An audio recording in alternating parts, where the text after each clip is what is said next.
Hello and welcome back to the bardic-quest talk show. If you are new here, I am Wayne Ingram with Callum and Annina of bardic-quest actual play fame, notoriety, etc., etc. Fill in your adjective Infamy. there. Infamy. But we're here on this show not to talk actual play. We're here to talk D&D generally as fellow travellers, as D&D fans, talking about our hopes, our dreams, perhaps our concerns for D&D as a whole, and maybe occasionally throwing in some pearls of wisdom too. Because between the three of us, both Callum and I are professional dungeon masters, and Nina, you are a professional games demonstrator. I am indeed. As well at a lot of the conventions. So we have our stripes. But today we're talking about something that I know I certainly have many stripes for. Callum, I believe, as a long-term fan, you also have many stripes. And Nina, I believe you are a fan, but not a fanatic fan. Yes, I'm a long-term fan, but it is not my main fandom, like say Lord of the Rings. But yes, I Indeed. It has a special And we are, of place course, in my heart. a special place is granted. We are, of course, talking about the galaxy far, far away in the Dungeons & Dragons Star Wars crossover, which we talked about wanting to do a dedicated episode of this following our Gen Con Fallout episode, because Callum wasn't with us, and I know, Callum, you're a long-term. I remember many moons ago geeking out about the prequel trilogy with you moons ago. I swear Callum. we said, oh, we need to stop talking about this because we're going to do an episode with Callum. We did at indeed. least 4 or 5 times. Yes, well, and the rest. So, Callum has suggested, and I agree with this, dear viewers, that we're going to do this in 2 parts. Hopefully we won't get too sidetracked and have enough time to do both. Part 1, we're going to talk about what we know, don't know, what our hopes and fears are for Dungeons & Dragons Star Wars. And then we're going to talk about, for our second part, the concept is we have been handed the brief by the board of directors at Hasbro, the C-suite at Hasbro. We've been handed the brief, and it is incumbent upon us to make a good Star Wars Dungeons & Dragons crossover product. And we're going to try and hash that out in what will probably be about 45 minutes. So it will probably be in very general terms, but we'll see how we get on. So, I want to open this with a comment that actually came through in the last 24 hours on our Gen Con video. Okay? Yes. Because we talked a little bit about the Star Wars thing, as you mentioned, Annina, and we didn't want to get too deep in the weeds because we knew we were going to do a dedicated episode. And one of the comments that came through was that Star Wars D&D... now, this to me seemed... I have not seen any evidence of this. So I'm taking this... this is the DJ Colby 13. Taking this comment as... in good faith that they are talking from a place of knowledge rather than speculation. They've said Star Wars D&D will certainly be badged D&D, but not run like D&D. It will be an update of the Star Wars 5e, which is a fan-built system, by the way. They have already said who they are. I presume is WotC, with many influences that you will not have Jedi Pandaren in Keep on the Borderlands. Yes, I think maybe that is a good place to start. Because we don't really know anything. All we know is that D&D, as part of the Universes Beyond program, is having Dungeons & Dragons Star Wars. And presumably, given the fact that they pulled Darth Vader onto stage at Gen Con, presumably we'll get a stat block for Darth Vader at some point. That is pretty much all we know. So, that kind of puts that out of the way. What we know, it's coming. It's coming the end of 2027 as part of Season of Rebellion. And that's it. We don't know how many books there's going to be. We don't know the page count. We know nothing. So, to pose the question to you two, do you think this will be Dungeons and Dragons with a Star Wars skin, or do you think this will be 5th edition based Star Wars system, i.e., your core mechanic is basically D20, add your proficiency, add your ability modifier, and maybe throw in advantage or disadvantage depending. Is that the basis for which they're building upon it, or do we think that actually it is just going to take every element of 5e, throw it into the mixing pot? I would guess 5.5 with a lightsaber, 5.5. because that's their newest current thing. So I can't see them deviating from that. I agree. So I think they will stick to that. I don't think that's a good idea. I don't at all. I think it should be, D20 sure, D20 system sure. We need a new skill list, attribute list, whatever you want to call it. We need new modifiers. The mechanic needs to be different. So you think even going so far as changing strength, dexterity, constitution, intelligence, charisma, I mean, you have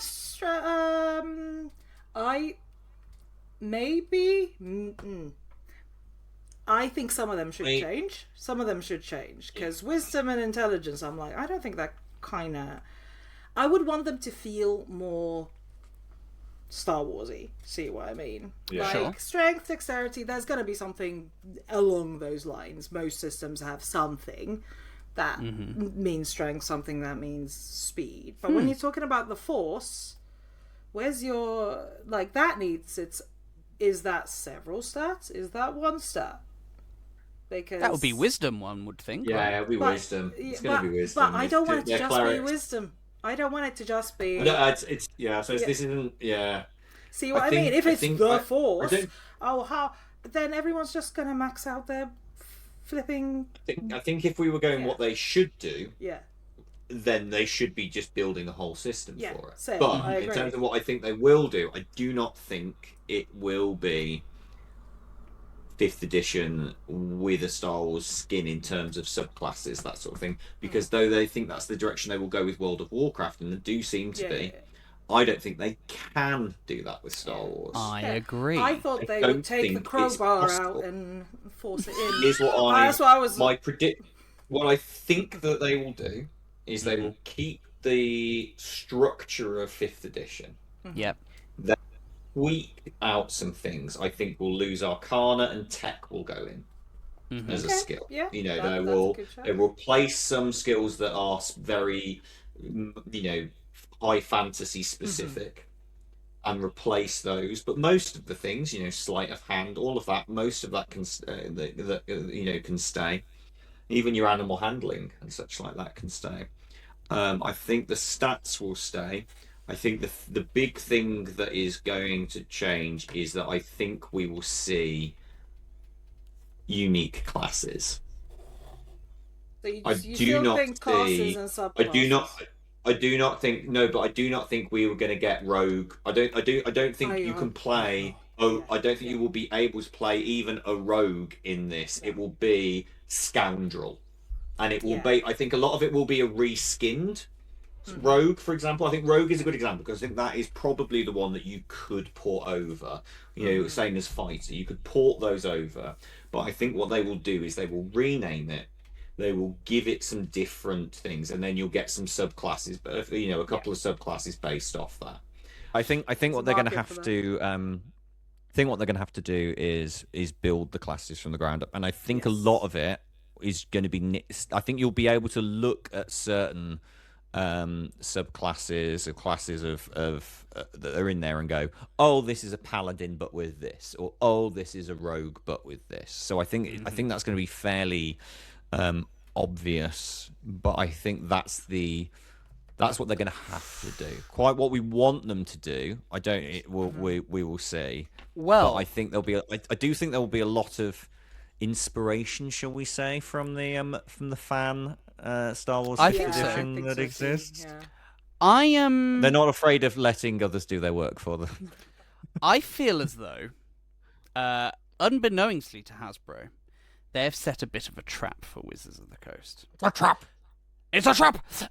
Because I agree with everything you have just said, Callum, but there is a real big problem.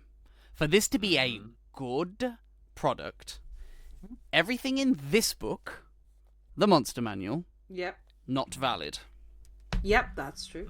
Half of this book, magic items, Yep. not valid. Oh, I think you're being generous with half. I think so too, because you've also got the Bastion system and stuff in there too.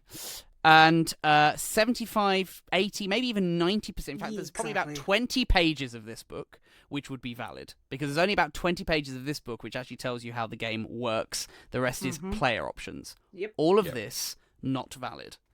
So, we have got nearly 1,000 pages of content there, most of which, 90% of which, don't at me on the maths, but let's say 90% of which is not valid for Star Wars Dungeons and Dragons, because most of those books are options for are gameplay options as opposed to the rules of the game.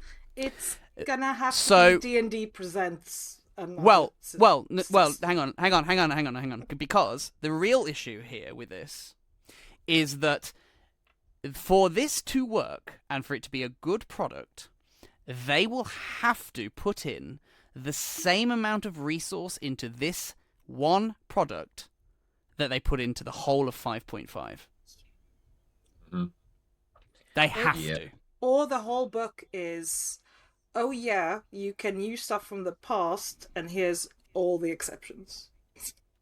But all of it is like you'd be better off just saying no, none of it, because there's so much stuff in there that's not. Exactly. And this is the trap that I'm worried about, because they either skin it, in which case it's going to be crap, or they put in all of that resource. And they put in so much resource into 5.5, they took Chris Perkins off of the Avengers Endgame of 5e in Vecna Eve of Ruin, took him straight off it, and put him into 5.5, to the point that crown jewel of an adventure was a bit lame, because he wasn't involved in it. Because that's how much resource they wanted to put into 5.5. And arguably, if anything, to do it well, they need to put more in than they did with 5.5, because most of 5.5 is a rehash of 5e, whereas actually what they're essentially creating is a whole new set of classes, a whole new set of options. I mean, yes, you could skin a few things, sure, but surely that's more effort than what's needed for 5.5, and I don't see them releasing 900 to 1,000 pages of Star Wars Universes Beyond. And that, by the way, is purely mechanics, none of which is any lore. So you need a campaign-setting book as well. So that's 1,200 pages at least. It's not going to happen. I've demonstrated a lot of Star Wars board and card games. Yeah. And a lot come out. One thing Star Wars does is they do put a lot of money into new, like, mechanical based games. They've got their trading card game, which I've demonstrated, and they have Battle of Hoth, which is Faction 44 basically reskinned. Really works. And Faction 44 is not my kind of, it was a World War II mini strategy game. Not my cup of tea. Battle of Hoth is one of my favorite games to demonstrate and to play. It really, really works. So, if they have, I know it's Dungeons and Dragons Star Wars, but if they have, say, a Star Wars team doing it, I can see them putting in that resource, because Star Wars will put in that resource, if you know what I mean.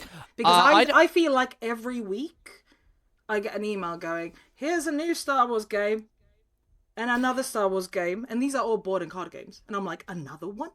I barely learned the rules for the previous one. And a new one. I might be speaking out of turn, but my understanding of how all of this works is company pays Star Wars money for the license. They give them lore. They give them art assets, and they give them right for likenesses, and then that's all of Lucasfilm's involvement. The game mechanics is all the game companies, and I can't see Hasbro doing it. True. Here, I have a theory. I don't like it, but I have a theory we've only had a 300-page book, I think, announced, right? As part of. I don't know if any specifics. Or was that to you that. speculating about a 300? I think that was me speculating because I can see with World of Warcraft, it's a one book thing, I believe. Yeah. So assuming, because that's the only thing that we've got to base this off, is the World of Warcraft. My theory is that we will get a player's handbook, potentially a Games Masters book. Yeah. But I think what they might experiment with this is having a lot of the resources in terms of like monsters and such online.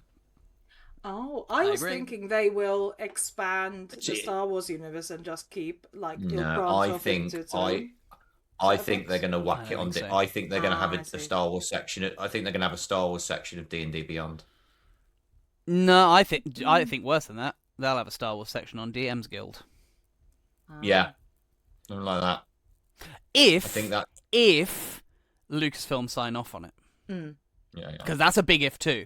Well, I think that's one of the differences is if you put it on DM's Guild, then it's third party, and then you've got a lot of loopholes to to jump through. I think, if I'm honest, I think that is the optimistic view. If I'm honest, Callum, I think that's the optimistic view. What I think will happen is that they'll put out a box set, which, because it's 3 books, they'll be like, ooh, so much content, but each book will be like 150 pages. So at most, you'll get maybe 600 pages worth of content at most. One of them will be a player's one with 8 classes.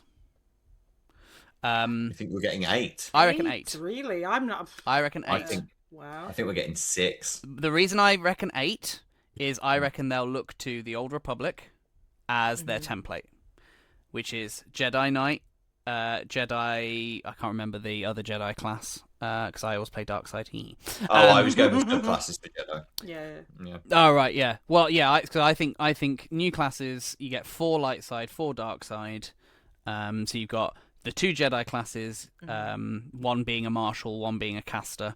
You get a scoundrel, which is essentially your rogue, and you get a trooper, which is essentially your fighter.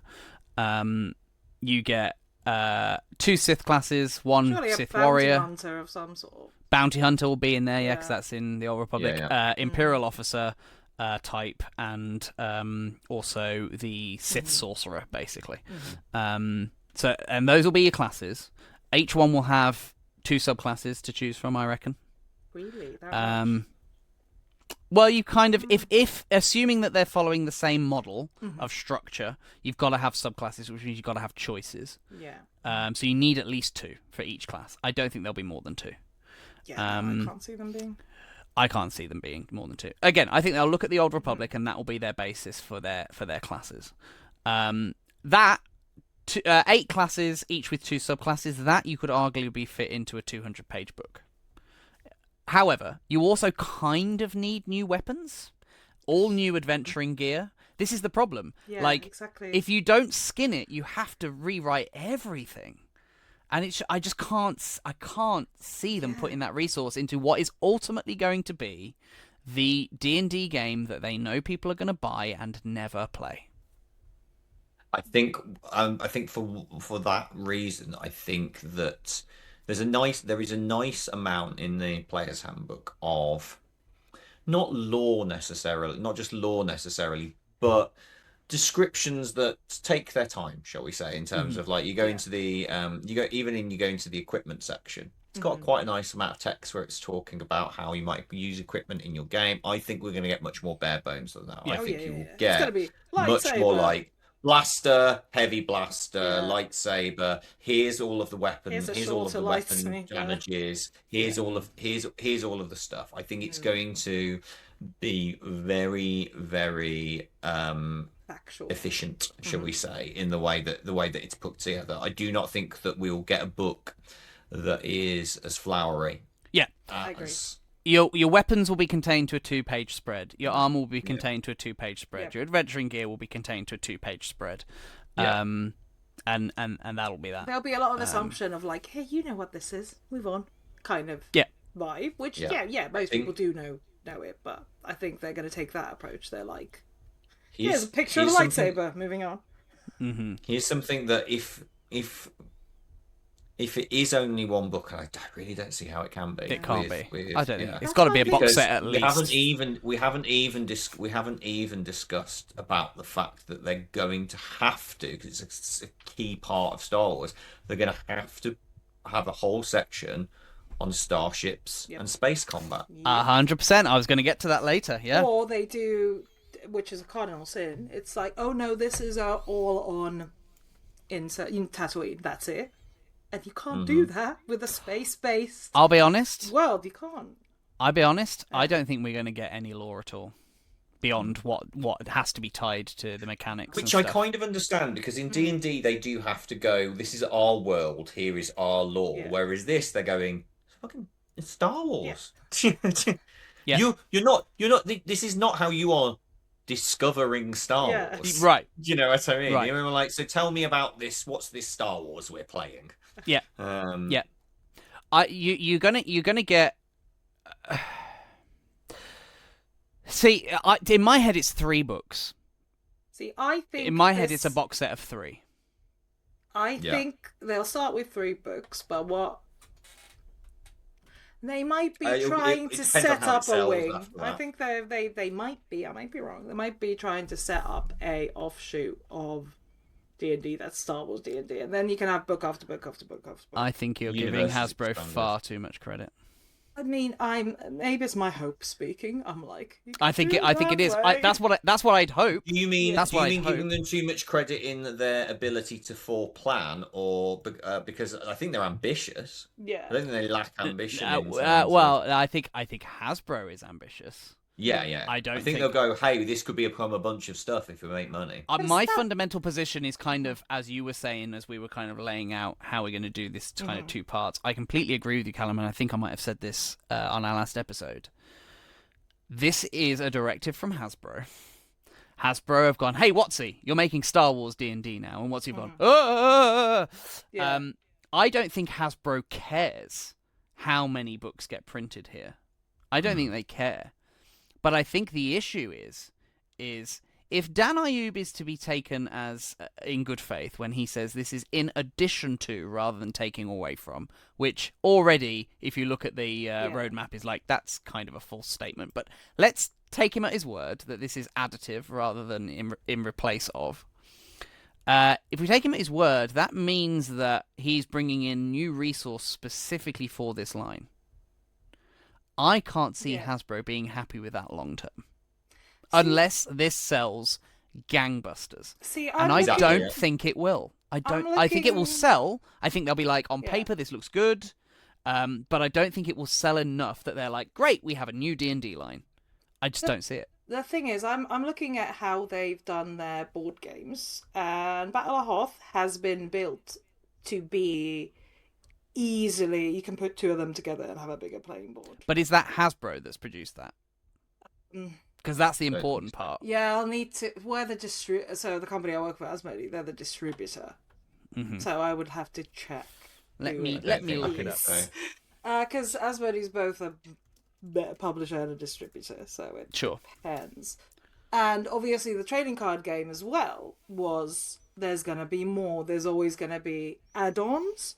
So I'm basing it on Days of Wonder. Yeah. Which Asmodee bought, so it's Asmodee. Right. Asmodee now own Days of Wonder. Mm-hmm. Asmodee are good at that.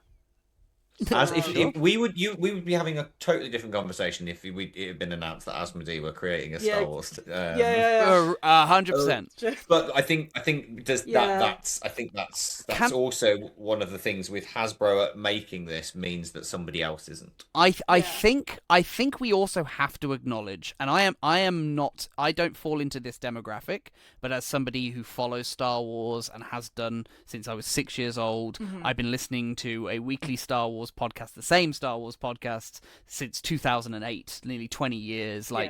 This is my like I'm more of a Star Wars fan than I am a D&D fan. Yeah. Hasbro have been in that 20 years that I have been listening to that podcast, at least. Hasbro have also held the action figure license for D&D. Yeah. Right? Mm-hmm. And they fucked that too. And they fucked that because they haven't been producing. They haven't been producing enough product. They haven't been producing enough varied product. Like, I think we can all remember 1999. You could not move for Star Wars action figures. That's true, yeah. You look at the sequel trilogy of Star Wars. Where are the action figures? Yeah. Like, that was guaranteed money for Hasbro. And they didn't produce. Which is what, to me, makes me go, this is a one-and-done product. They have no interest in supporting this. It's the worst IP to choose. This is one of the things though with Hasbro that I think's bonkers, is that Wizards of the Coast are owned by a company that made its money making plastic figures. Yes. Yeah. Right. And yet, it didn't make plastic. I would have thought that like the minis market is dominated by third party. Yeah. They put no effort into, hey, come and buy your minis from us. I'd have thought they'd been going, hey, look at all the crappy toys that aren't selling anymore, because people are, you know who are buying plastic figures in droves? Yeah.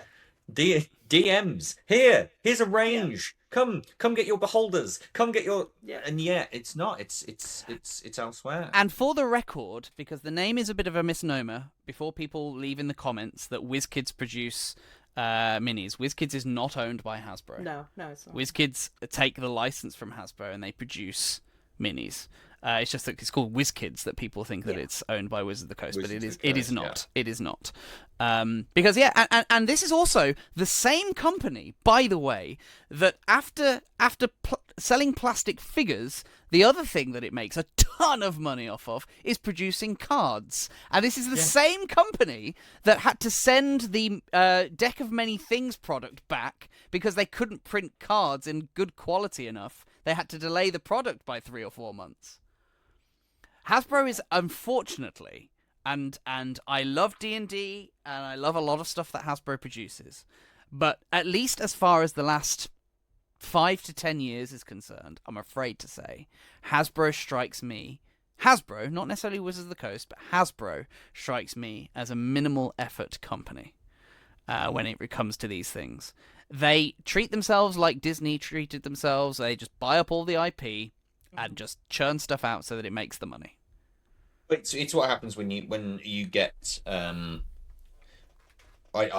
don't know what the makeup of the Hasbro board is, but I have a strong feeling they're not gamers. Yeah, I get the same vibe. They're not. They're business people. They're not in the doesn't toy matter market. What product they're selling. They're neither gamers nor in the toy market, and I think they're in the they business used of to making be money, in the toy but market. apparently they're not very good at it. Well, during the height of the OGL, I remember when they had their Creator Summit, they had many creators offering to run games of D&D for.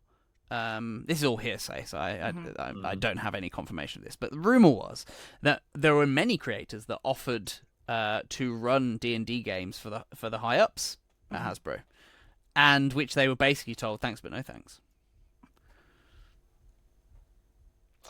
The executives of Hasbro don't seem that interested in Dungeons and Dragons as a product at all, sadly. But to go back to Star Wars, D&D, are we all kind of aligned then that this is probably going to be 3 books? I think it needs to be. I think it needs to be. Yeah, minimum. I think if you cram it into one, it would be it's variation away from quite a variation away from a proven formula. Could it be one I really agree. fat book? No, they're going to do 3. I think it'd be One 3 like thinner on books, omnibus. if anything. Yeah. Yeah. So the question is then, if we assume a 3-book set, do we have a player's book, like do we base it off of the 3 core rule books, so Player's Handbook, Dungeon Master's Guide, and Monster Manual, or do we take a look at the box sets that they've done, like Planescape, where you have campaign setting, adventure, bestiary, and the campaign setting having the player options in it as well? That one, campaign setting, and then the player options are in there. Yeah, I would see it that way versus here's a book for players, because you're gonna need to have some sort of campaign setting. You just can't be like choose your character. Go watch monsters, the films and then you go. I don't see that working, because then you're gonna have lost looking Jedi in a castle dungeon, and no, please no. You say that. How much setting stuff is in the new Player's Handbook? none, no setting stuff. But we're assuming that's still sort of high fantasy-esque versus changing it to like... but you have to assume stuff. There is one page about the planes and all the different planes of existence. And that's true. Let's have a look. And that is to an audience who might be completely unfamiliar with Faerûn and all of that. With Star Wars, people will sort of know the planets and the sort of stuff. So I don't see why they do need to go. I think you can get away with it more in that book than you can in the D&D Player's Handbook. I just think it would be so jarring to have Player's Handbook and not a book with, or at least one of the books with a chunky section being the campaign setting. That'll be if there's a DM's book, that's what that will have in it. It'll be how to run. Here's a section on monsters you might find in desert biomes. Here's a section on Do you think that's only going to be like 20 monsters? Do you think the monsters section is going to be very, very slim? That's one. More than that, but yeah. But I'm being facetious. But I think let's reduce it from the hundreds. I think the number of stat blocks will be 50. Yeah, I can. That will include cool. people like Boba Fett and Vader. Yeah. You'll have like 20 NPCs and 30 monsters. Your monsters will be like your battle droids, your stormtroopers, your rancors, your all of the big. You reskin them to be specific. Sith warrior, Sith inquisitor, bounty hunter. Yeah. But I reckon it'll be about 50, no more than 70. Yeah, stat blocks. I agree. It's not going to be. I think what you might get like a section where instead of it saying like on a page, oh, here's a section on stormtroopers, for example, what you'll get is like you say, troopers or soldiers, and then it'll have a bunch of stat blocks underneath each other, where it might literally just have the wisdom different score bases, between like a stormtrooper, a bounty hunter, a Gamorrean guard, or whatever, and what they're armed with, and then it just be like, hey, grunts form the basis of anything's army, blah blah blah blah, whether it be a hut, whether it be an imperial officer. So what you'll have, go on, Annina. Yeah, I can see the monster/enemy stat blocks being far more simplified than we have in the monster manual. Yeah. It'll be like 4 stats, off you go. And what you'll get, I don't know if you can see, this is Heroes of Faerûn, you'll get 2-page spreads on all of the factions, which will be your Separatists, your Jedi, your Sith, your Empire, your First Order. Each one will have a 2-page spread, maybe even across 4 pages, because that's what they've got in Heroes of Faerûn. So that will be in either your DM's book or your player's book, where you've got your factions, and your stat blocks will be, as you say, very generic. Trooper, Force Wielder, that sort of thing. Very generic stat blocks, and you basically just choose the faction. And there might be in there like, oh, if your stat block is from this faction, add this trait, or that's as complicated as it will get, I think. I don't think there'll be anything on Bastions. I think they'll just pretend Bastions doesn't exist. No, that's far. This is going to be bare bones. This is going to be, what do they need to play the things that they play? What do you think will be missing? The Force feeling the Force.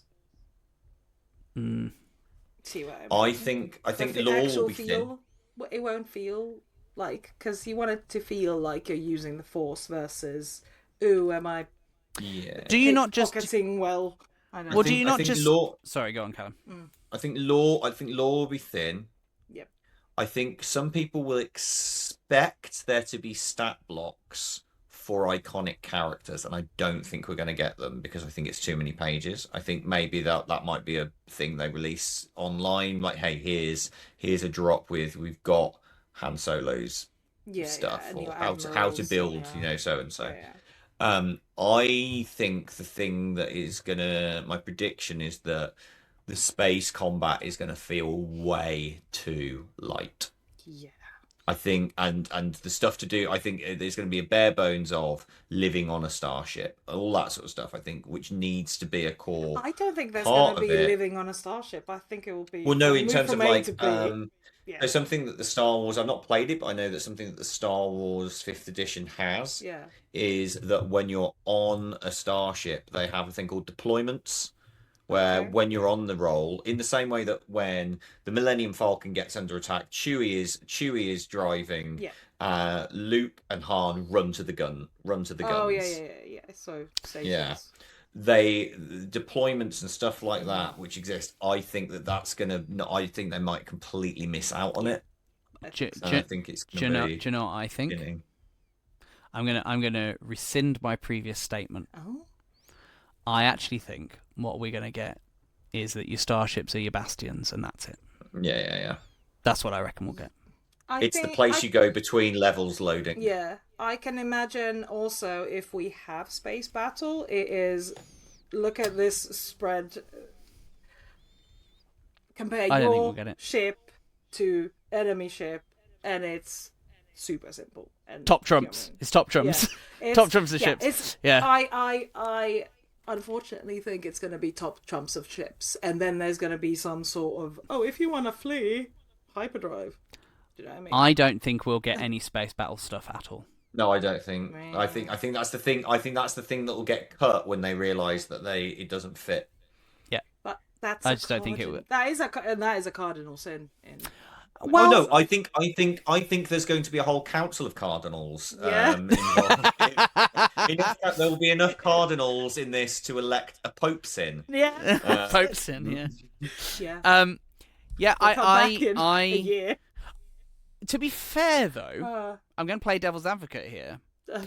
I actually don't think that for a Star Wars role-playing game, I don't think space battles are that crucial. Arguable, yeah. If you want to live out your Han Solo fantasy. Yeah, but it's the same. It's the same kind of thing as like we don't suddenly switch to Warhammer style play when we get into warfare. No. It's the same kind of thing with D&D. You don't have warfare mechanics. But then they have, like, when they've done any, whether it be third party or otherwise, adventure that takes place on the high seas, they have included how to do ship combat. There's various different ways of doing it, because I don't think anyone's found a perfect way of doing it yet.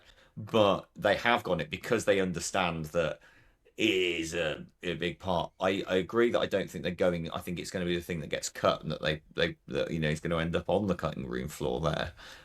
But I do think it kind of needs to be in there. The extent of space in the Star Wars D&D game will be pay your 50 credits, go to the planet of your choice. That will be space. That I can imagine. Yeah, it's and possibly it's going to feel like in Skyrim or Morrowind, when you're fast traveling and you get on your little car and you pay, and suddenly you're there.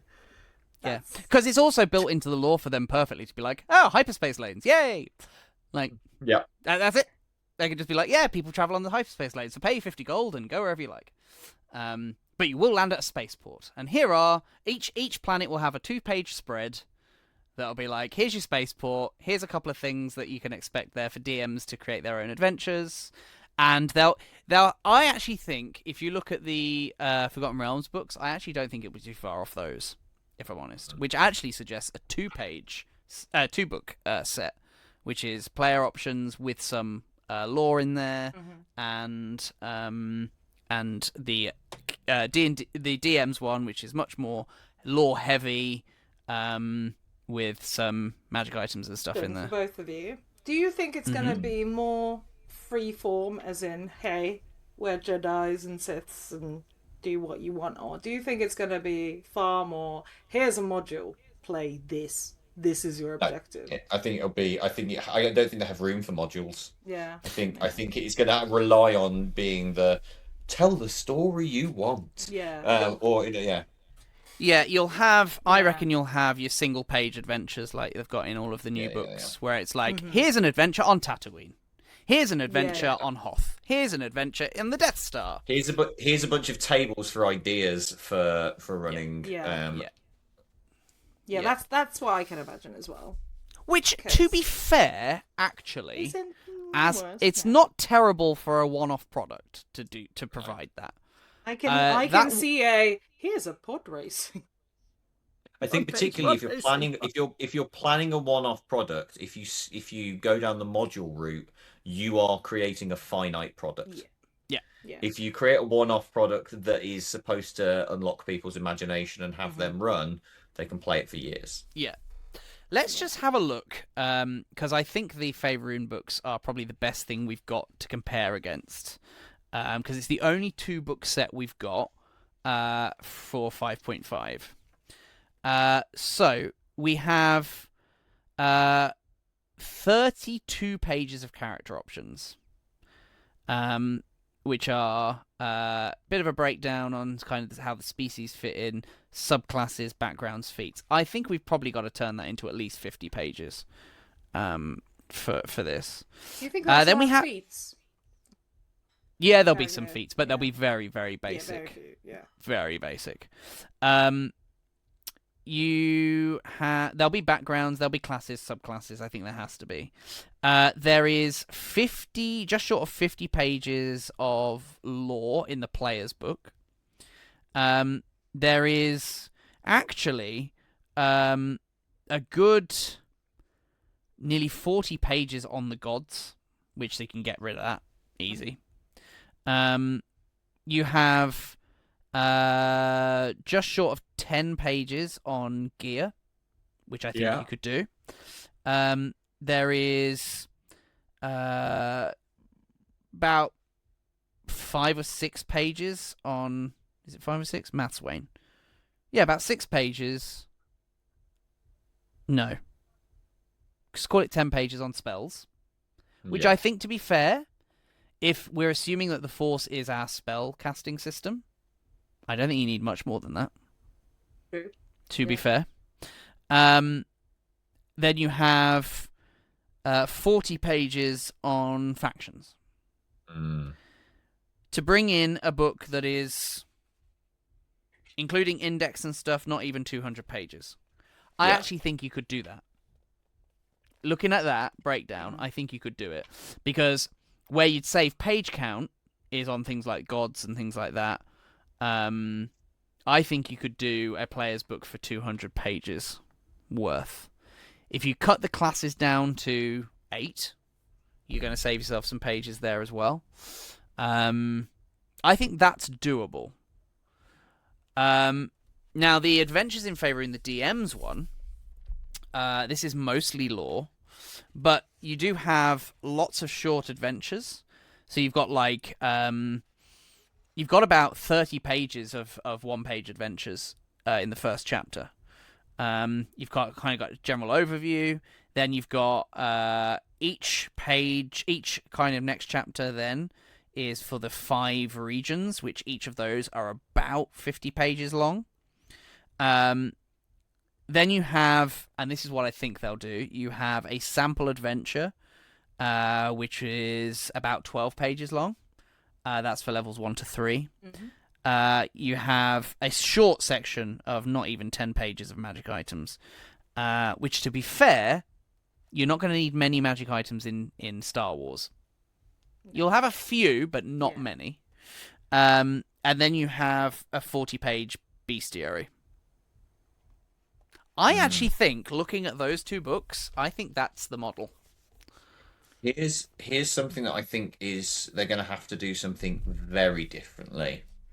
because I think classes, we've talked about them having different classes. Mm-hmm. I think where they're going to have to fundamentally change their approach is species. Yes. So, why will they have to change their approach, do you think? Because, so for example, Mm-hmm. on the current Star Wars 5th edition, there are 141 species. Now, admittedly, some of those are ones that you go, oh, that appears as one character that owns a diner in one of the prequels. But there are enough species in there that are semi, like either iconic or semi, regularly seen.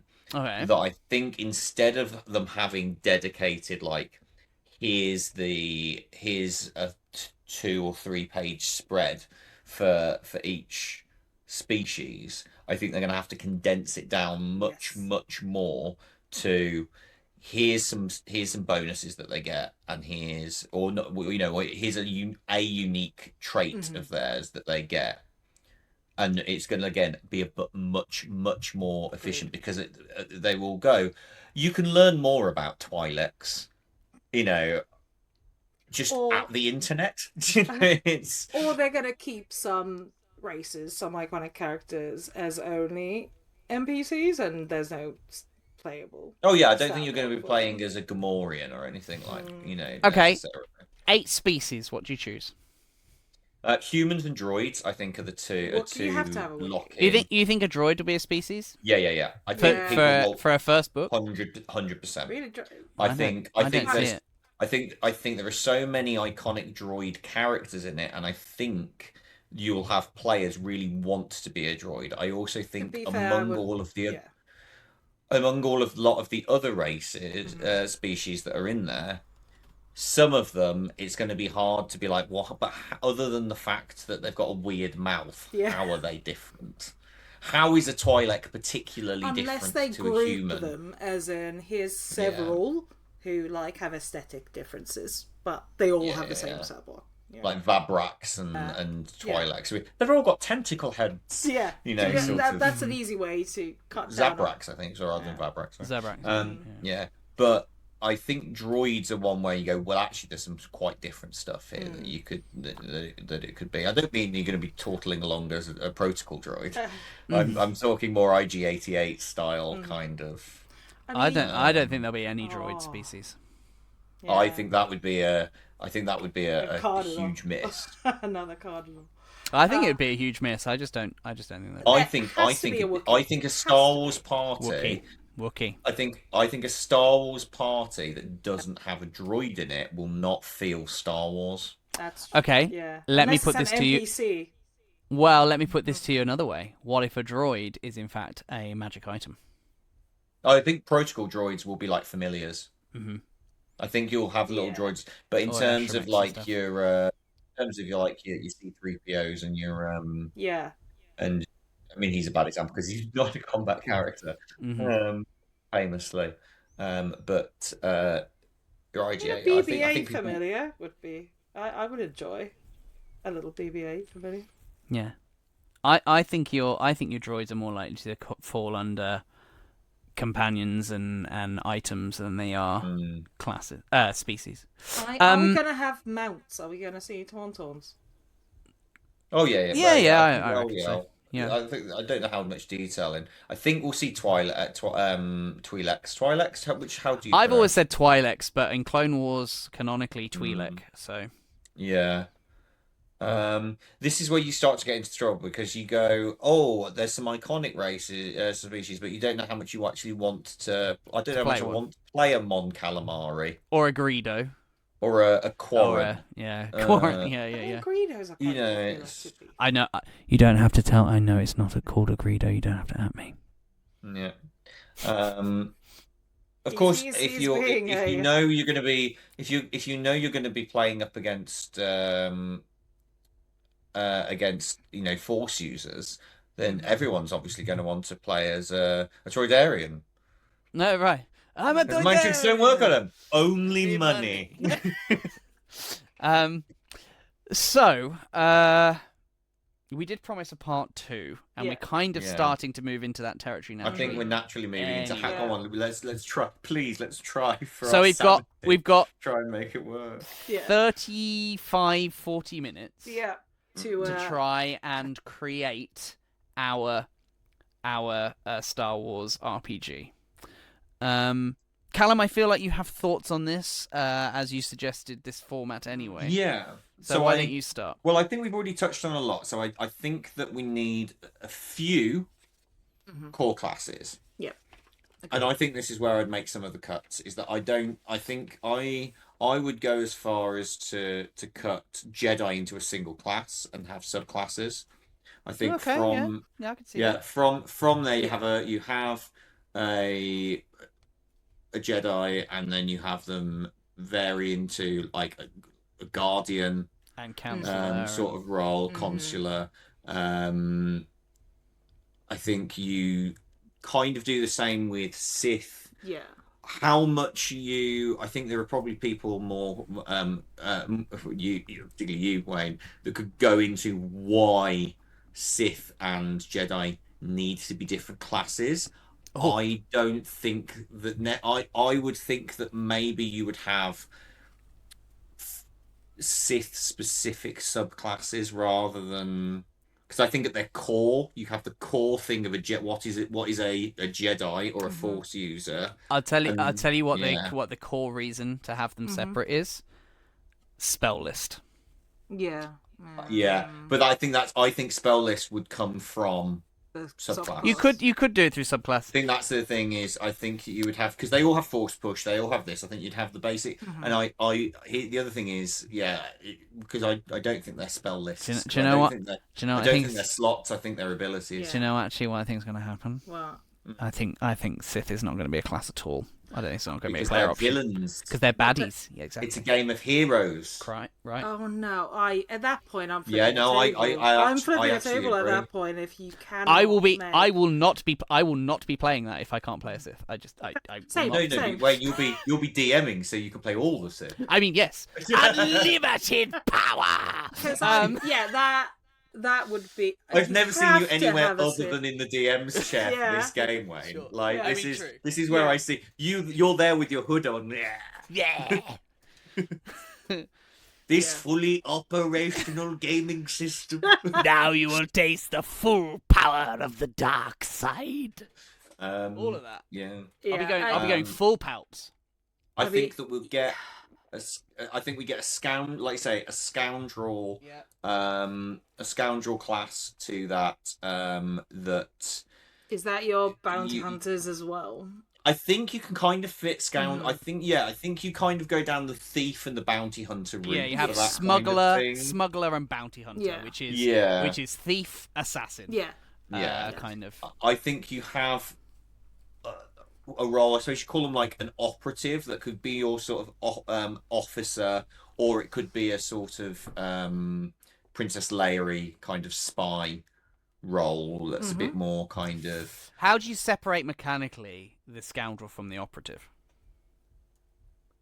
I think you go down with the operative. I think you have one quite tech based. I was gonna say it's a techie. It's a maybe even a mechanic. And I think you have the other one more diplomacy based. Sure. Like their equivalent of a bard. A bard, yeah. Do we have anything that's a healer type? Jedi. Is it just all Jedi? Jedi and droids. Yeah. I think that's when I say droids. I think if you're talking about having them as a thing that you have accompanying your party, like companions. A companion. I think you could have a thing where you have companions from D&D. You have, hey, you can get a protocol droid, or you can get a thing to augment your party. You can leave them on the ship, or you can have them come with you, but they're at risk. Back to patches. Just back to patches. Stick a back to patch on you and get up. Yeah. Because I wouldn't want all Jedi to be like, and I can heal, like. Unless that's this is where doing a Star Wars RPG is so difficult. Yep. Because so much gets bunged into the Jedi class. It's why I think you have to have different Jedi classes. Because unless you have if a you long if list Jedi is a that you bucket choose for from. everything, Yeah. your Jedi is your martial class. Yeah. It is your healer. Faster. It is your caster.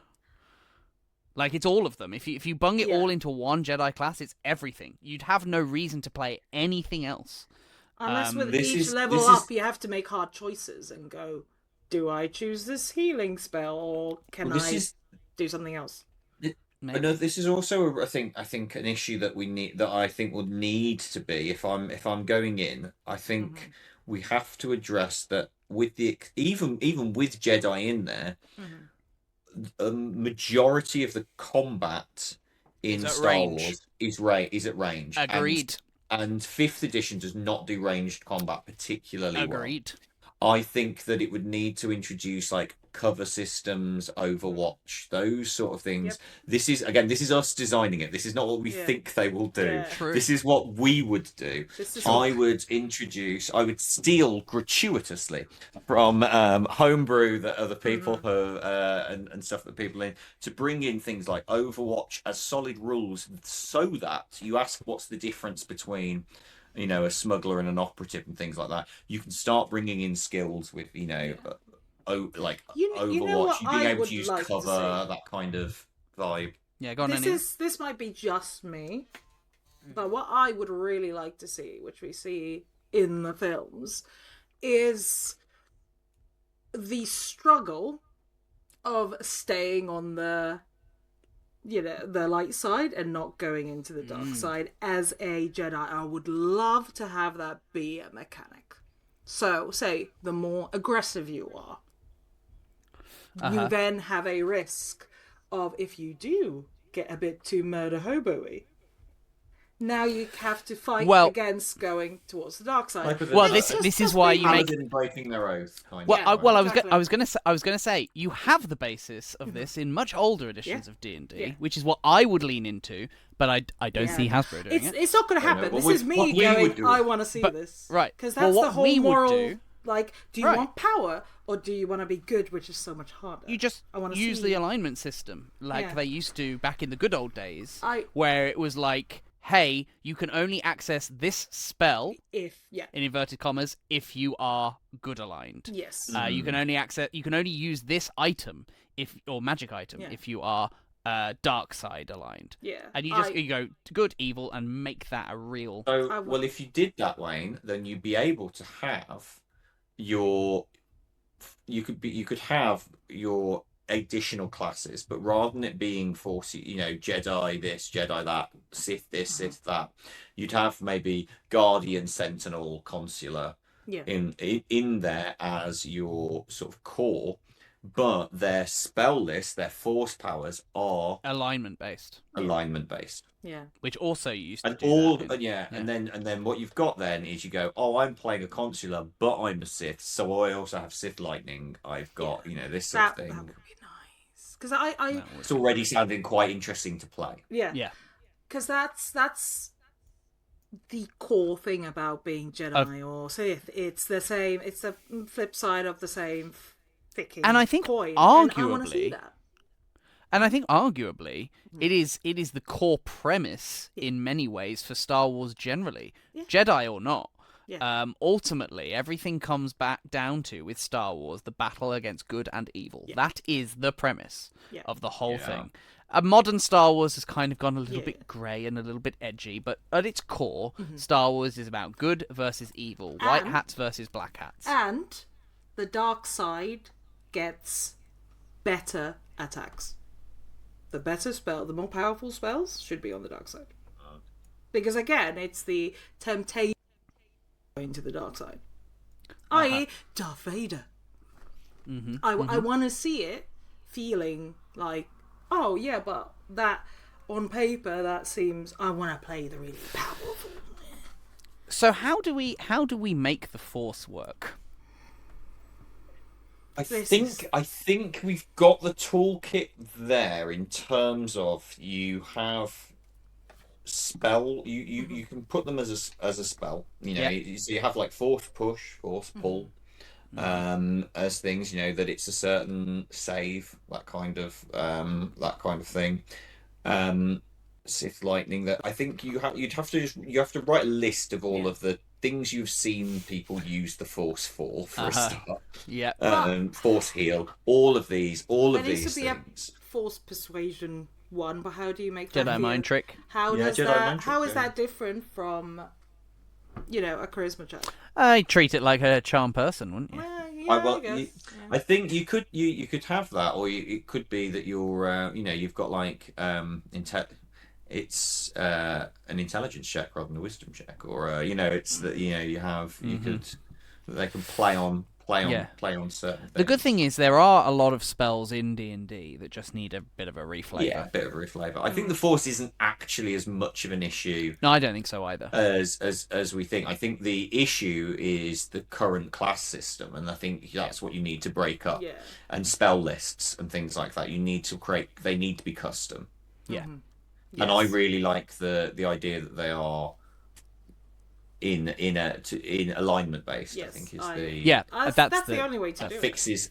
That fixes an issue. Yeah. In quite what we need, quite a small amount of pages. Yes.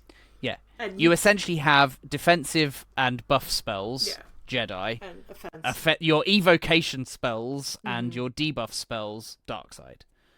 Yeah, that's it.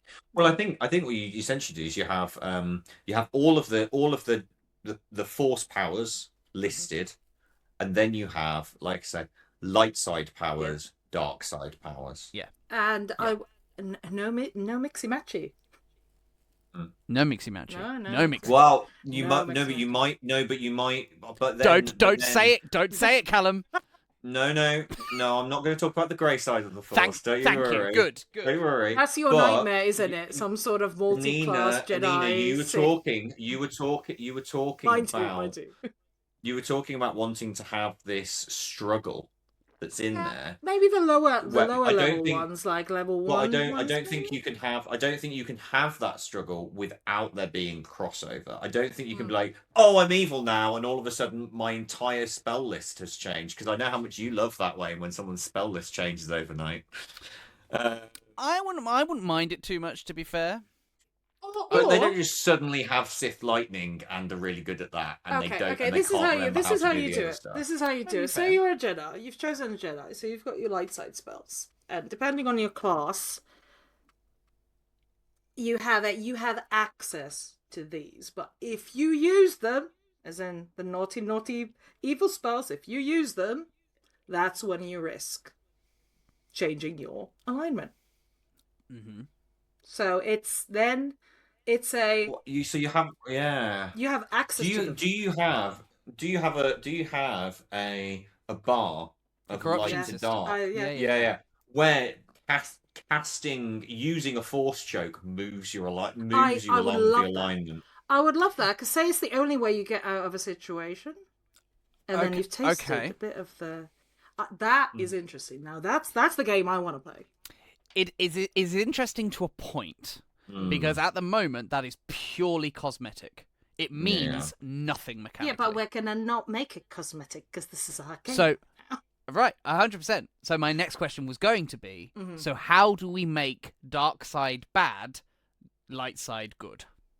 Because if the more powerful spells are on the dark side, because narratively speaking, the more powerful spells are on the dark side, as established by Star Wars canon, it's more powerful, more seductive, etc.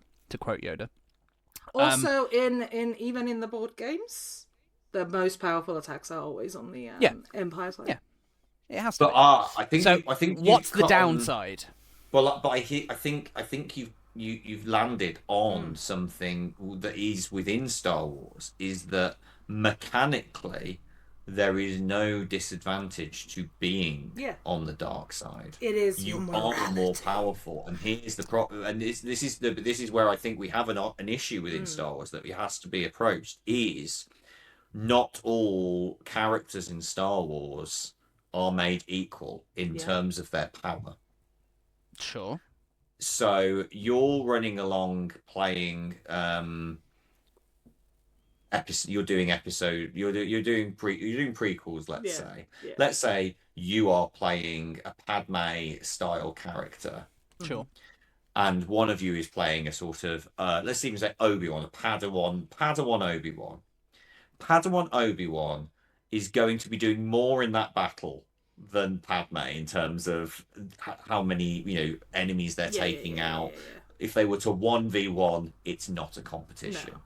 No. Mm-hmm. Star Wars isn't about having equal classes in terms of it being combat.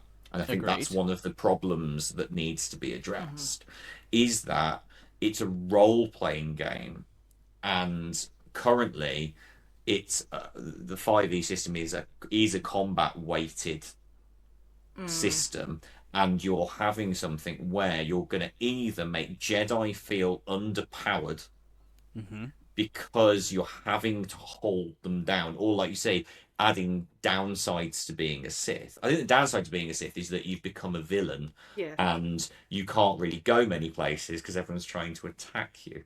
Okay, but yeah, modern gaming audiences being what they are, that'll fall by the wayside very, very quickly because mathematically speaking, I kick ass and I can just kill everything that comes and tries to attack me because I'm a villain anyway. Because I'm so powerful. Is this not true about like a murder hobo party? Yeah, it's a murder hobo. It is. But my point is the reason why alignment doesn't matter in D&D 5e anymore is it has no mechanical weight. Right. Unless this is one way, not the best option, but this is one way of kind of reining it in. Say there's a module where let's say everyone playing in that module, at least for now, has to start on the light side, and the only way you reach your objective is if most of your party remains on the light side by the end. I mean, that's a great example of an adventure, but it doesn't make for a long-lasting. That's true. Mechanic. But that was just what came into my if we're talking about mind. if we go back to the Sith, well, what about if you've got, let's say you've got some spells that are available to all, like force push, force pull. You're not going to lose those by choosing a side, but it's the specifics. Yes, you've got might have force lightning that are going to do more damage, but you maybe lose force healing because it's not something that your a Sith particularly focuses or cares cares on, unless you're Darth Tyrannus. But that's where I think the locking them not behind... Darth Tyrannus. What's his name? The Plagueis. Plagueis. Yeah. I think that's where locking them behind alignment and locking a lot of things behind alignment makes the most sense, because you have to make the alignment mean something in Star Wars. Because if it is just like, oh well, I'm more dark side now, so I'm ugly. I'm ugly. I find black really slimming. Right, like people are just going to be force lightning the shit out of everything. Yeah, exactly. Because everybody will be like, okay, I wear black now, I guess. Whereas what you need is like, no, you've chosen the dark side. You cannot heal anymore. Or you cannot buff yourself anymore. You have chosen offense over defense. Yeah, I would. That would make sense that way around as well. And there has what to you be do, something you lose when you gain so much. Right. And I think going back to the spell list change thing, I do think that there would be a way in a Star Wars TTRPG to make that transition quite easy. And I think part of that, if I'm honest, is that your spells list for use of the Force is going to be dramatically reduced. Oh yeah. Yeah. And you are essentially dealing with Force powers more like how cantrips work, not in that they don't use spell slots, but in the fact that because the variety of spells will be so limited, essentially you're going to be powering up those spells as you go. Yeah. Your Force Choke is going to be like, now you can target two people Yeah, and force yeah. choke them, and same with your force lightning and things like that, or I increase the think, damage like, as you go. but like you can lift weight up to this amount Yes, and yeah. things like that. So you go from being able to just close a door to be able to wrestle with a starfighter. Yeah. Yeah, You know, right. that's kind of 100%. Yeah. Because I don't want to see any bloody Eldritch Blast shooting out of any. Well, that'll be your force Yeah, lightning yeah. essentially, won't Well, it, yeah, or yeah. But something yeah, to I that mean, effect. insert something yeah. that doesn't canonically fit at all. That was just Yeah, the first yeah. spell that came to my 100%. mind. Yeah. so. Crown of Here's the Madness. thing: I don't want to see Crown of Madness. Oh no, I don't think we. We don't take any of those on. I think Agreed. that is plus you'd have also lightsaber combat. I think you bring over battlemaster maneuvers and things like that. Yes. And what you've built Yes, there is obviously like sentinels would focus more on that. Consulars maybe can have more spells going on. You know, you've got the different angles on that. You've got some pretty powerful classes there. In terms of the power balance, how does a smuggler look like a more interesting class to play than Unless a Jedi? you build your smuggler a little bit more like a rogue. So they've got I think that's the answer. That's how you do it in That's combat. my natural thought. Yeah, is that they have, let's not call it sneak attack, but a very good battle maneuver that makes sense. Yeah. Here's a question on a similar Western kind of style sharpshooter goodness. Yeah. On a similar vein. Obviously, we're talking about how mostly combat takes place at range, but people do have to have melee options. Yeah. They kind of have to. Yeah. So how do you make a lightsaber mechanically feel so different to a vibroblade? They have some different features. Well, I think you have the amount of damage. Yeah. Because one thing we have to address is that apart from when you're coming up against really specifically designed enemies, a lightsaber is a one-hit kill. That's one of the problems that you also have, is that you don't want to underpower lightsabers. Unless we're talking about Disney lightsabers. Yeah. Where, people get stabbed in the stomach and somehow magically survive. Yeah. Should we say one hit debilitates them? Yeah. You know what I mean? Every lightsaber is a Vorpal sword. It's you hit them, you hit them, you forget about them. Yeah. You know what I mean? As you carry on. I think you lean in then into sort of like the deflective properties of them and that kind of vibe. The fact that they have I think we can agree they'll have the light property. Oh boy! Oh. Oh boy! Yes. Oh boy! We can agree on that, I suppose. Yes. I don't think. But in terms of darkness is a thing. Yeah. But, very dark places. I don't think. Like I said, I think that is the thing. They would be. I think they would be even if you're fighting like Kylo Ren. They are a finesse. They're a light finesse weapon. Yeah. Even a staff, even if they're two-handed, even if they're two-handed, they're light and they're first. Although arguably the staff ones are quite heavy. Yeah. It's a solid chunk of. If you ever held like one of the prop style, which go, oh no, they are made of metal. We need to remember. Well, I've got my tournament one, and mine's a Elysium, which is the lighter end. The Excalibur ones are a good 3 kilos. Yeah. Is that including the blade? Yeah. Yeah.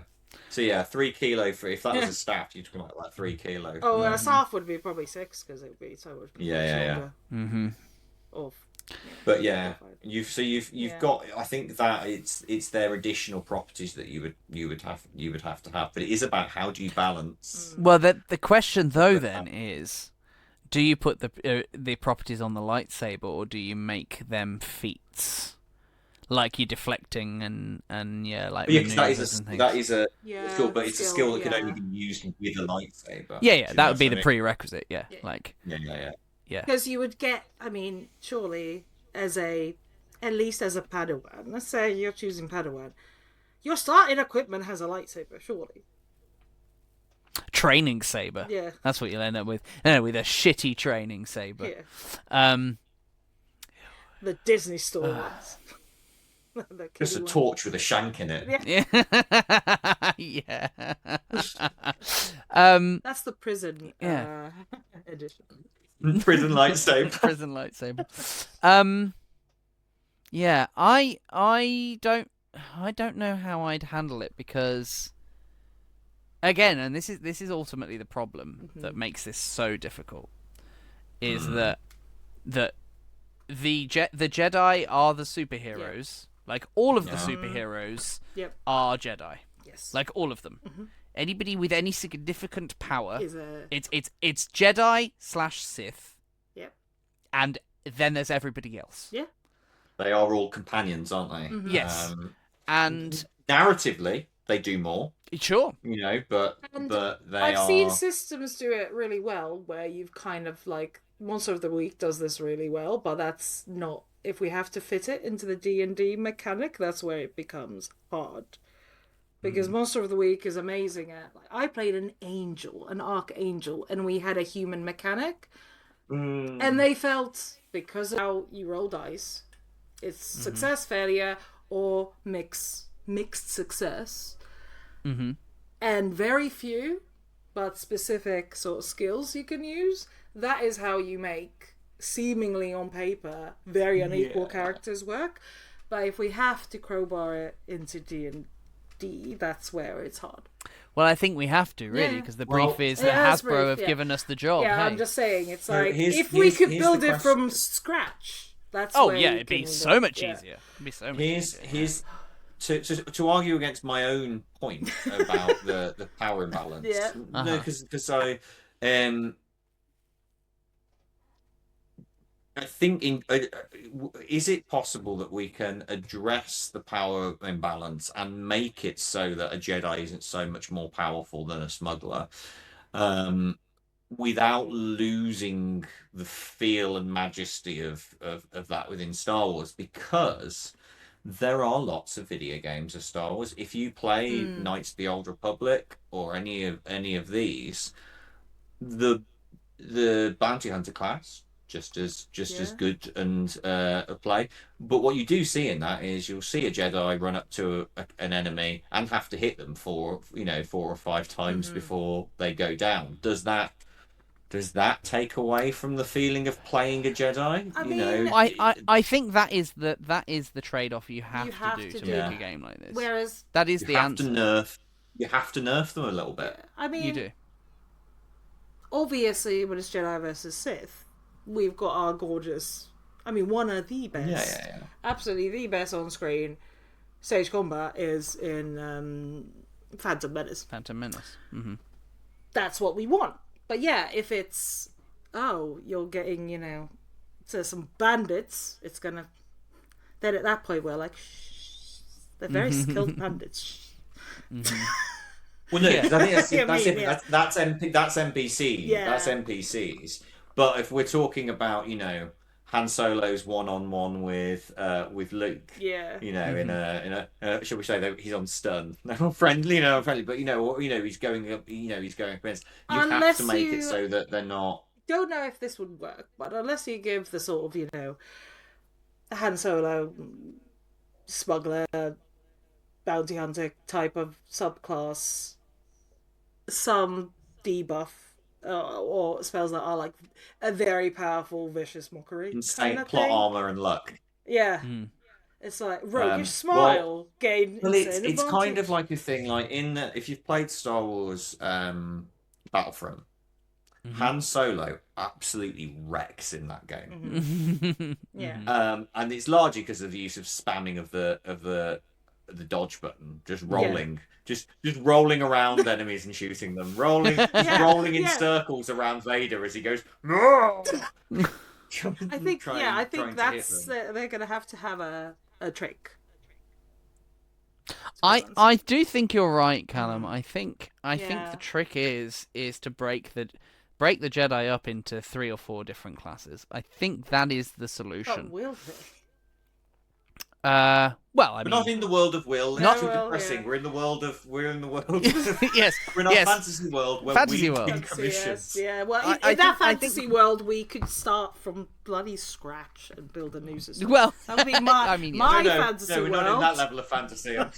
Oh, sorry, I didn't know we were in a subscription model of fantasy. yeah, we're in a subscription model of fantasy. Thank you. yeah, we haven't earned that level of fancy yet. No, I think that is the solution. You break them up. Yeah. And you gate your spells behind alignment. And I think the real solution is actually that the lightsaber gear Yeah. is just magic items. You got variations of lightsabers. Yeah, I think And that's how you do it. Here's another thing I've been thinking about in terms of, so one of the things that will make certain classes be able to compete is tech, right? Yeah, 100%. You need to be able You need your to hacker. limit access to tech. And one of the things, you remember how like druids wouldn't use weapons made out of metal and that kind of thing. I think with Jedi and like anytime you see a Jedi use a blaster, it's like the exception. Do you know what I mean? Yeah. You were like, oh wow, look, he picked up a blaster and used it. That's so weird. I think the same goes with Jedi aren't running around in kit. Yeah, You I know, agree, that yeah. they have There's to- No armor. no armor, no samurai. Yeah, exactly. Jedi. Whereas, a smuggler has a utility belt. They have Yeah. you've got little stuff. So I think maybe you have types of equipment that certain classes can access. So I think what you'd probably do is you'd put equipment into areas like espionage or hacking, all these kind of things. And you would give certain classes access to certain equipment lists. Yes. Yeah. I think in the same way that you have martial weapons and this, I think so. Jedi don't have access to espionage equipment, but a smuggler does. Yes. And I think that's where you start to level the playing field, so that yes, when it comes to combat, of course, the Jedi is able to take on more droids than the smuggler, but that's fine because the smuggler is using his hacking equipment to break open the door while the Jedi is holding them off. Because so many of the fights and such and the encounters that happen in Star Wars aren't just battles. Yeah, 100%. They're more They're heisty, really. It's people being interrupted during a mission. Yeah. It's missions gone wrong that combats. Yeah. Apart from Attack of the Clones, which is just a lot of war. Yeah. A lot of war. Yeah, Yeah, to make right. it more heisty is Yeah. the way to go. And I think that is approaching it as a series of heists. Pretty much is almost every part. Every encounter in Star Wars either a heist or them getting caught up with by the authorities of some sort. I don't know if everyone is a heist, A lot of them but it is a trope for sure. The trope is either oops, the baddies have caught up with us, or time to sneak up on the baddies. Yeah. Although you don't get, I don't know if you get too much of the latter in Star Wars as a. Try sneaking in and around with the baddies, so them escaping from them. Them escaping the initial escape with the the death. with all of that. The infiltration is generally the infiltration for sure.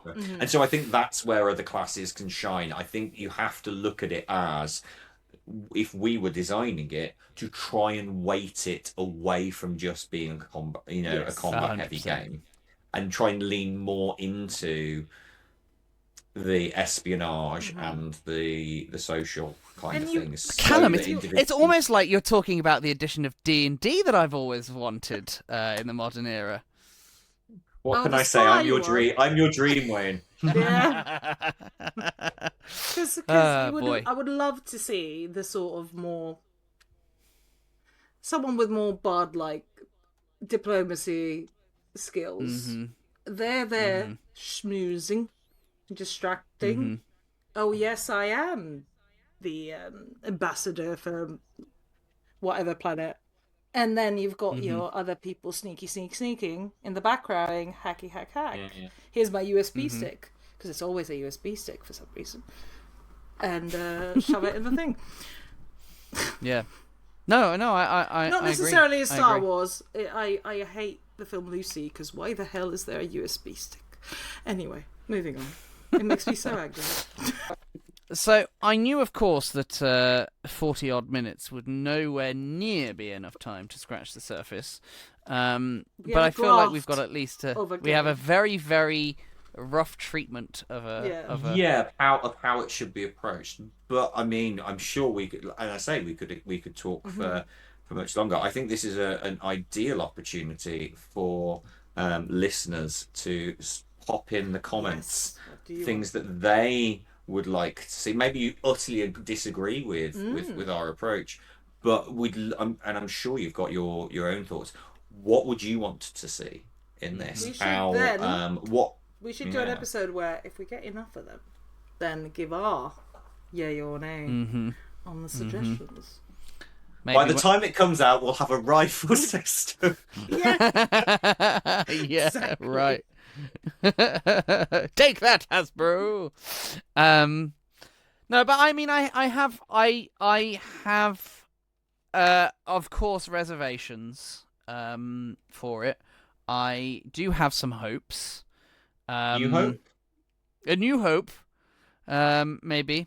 No, I don't. I am worried this is going to be more Last Jedi than Empire Strikes Back in terms of the reception of the release. I think it's going to be very, very divisive, which frankly is not what Wizards of the Coast need right now. I think it might be more like Skeleton Crew, to be honest. They'll be out in a whimper. I think it won't make much of a splash, and then the people that are playing it will go, it's actually it's all right, you know. It's not groundbreaking. It's not. I played it for a weekend and enjoyed it. Yeah, this is I the don't thing. think it'll get a sequel, but it's all Because right. the thing is, if it's inoffensive, that's kind of worse than being awful. I don't know. I think it's Because- going to be pretty offensive to the Star Oh, Wars yeah. fans. I'm Yeah, not going to lie. yeah. I'm just thinking, like, people will play something if they hear it's the worst thing in the world. See what I mean? Business-wise. I mean, sure. It's I the... can already see the YouTube thumbnails Oh, yeah, me too. on release I week. The thing is, you've got hope. I have none. So I'm bracing for impact over here. I have very am- little hope. I am bracing for impact. Do you have a bad feeling about this? Yeah. I do have a bad feeling about this. Yes, indeed. To be fair, we didn't take the full opportunity here with Yeah, wait, you're slacking. Star Wars. You're slacking. I'm just so in it. I'm so in it. I'm just like, oh man, I have very little in the way of hope. I am very much bracing myself for impact, but if I'm honest, I do think that this is going to be, I kind of said it at the top, people are going to buy it, Hasbro are going to be happy, nobody's going to play it. They'll play one-shots here and there for maybe a couple of months, and then everybody will be like, well, that was fun, on to the next thing, and that'll be that. Fine, we'll just put all of our stuff together. Yeah. We'll with all the comments from below. Yeah. And we'll go to Zack Snyder and we'll make the Rebel Moon roll. Rebel Moon roll. Not Zack No. Snyder. No. Not Zack Snyder. It's No. anyone else. Sorry. No. No, not him. No. Hang on. Stop it. Hang on. I do this to my players sometimes when they say naughty things. Bad Callum. Bad. Oh god, I'm surprised We'd you've have not done that. to put in rules. We'd have to put in a mechanic for slow-mo. Lens flare. Jesus. Oh boy. Right, but yes, Callum is right. Do drop in the comments. Yes. What are your thoughts? What are your hopes and Yeah. dreams? What are your fears for D&D Star Wars? I even don't like saying those two brand names. Every time I No, but say it, that's I'm the like, thing. Yeah, imagine you've been commissioned. Really love to see some engagement on this one because I would really love to read through the comments on this one because maybe you can give Wayne some hope. Yes. maybe. Maybe. Or maybe Please, maybe viewers, you just you're our only or maybe hope. you just need a place to also rant. See? Yeah, please rant. Please rant in the comments. Because again, You'd be very contained. I say this Lloyd. as a huge Star Wars fan and a huge D&D fan. This I am not on board with. I'm just not on board. I really wish I wish that when that announcement came, I was sat there going, "Ooh, yay!" Yeah. Instead, I just went, "Oh, fuck." Has there ever? But then, Wayne, has there ever been an instance where you would more hope to be happy than right? Yeah. Oh, I hope I'm wrong. I hope they absolutely like, be wrong. Yeah. I just know as well that if it is a huge success, you will be happy to eat your words on it because you will suddenly have 100%. You would because the alternative there is that you get good Star Wars D&D. Yeah, I know. Right?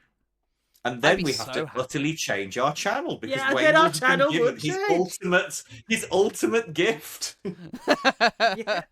Right. Well, I mean, if it is a huge success, a runaway Then, success, definitely. Bardic Wars, here we come. A new YouTube channel, Bardic Wars. Bardic Wars.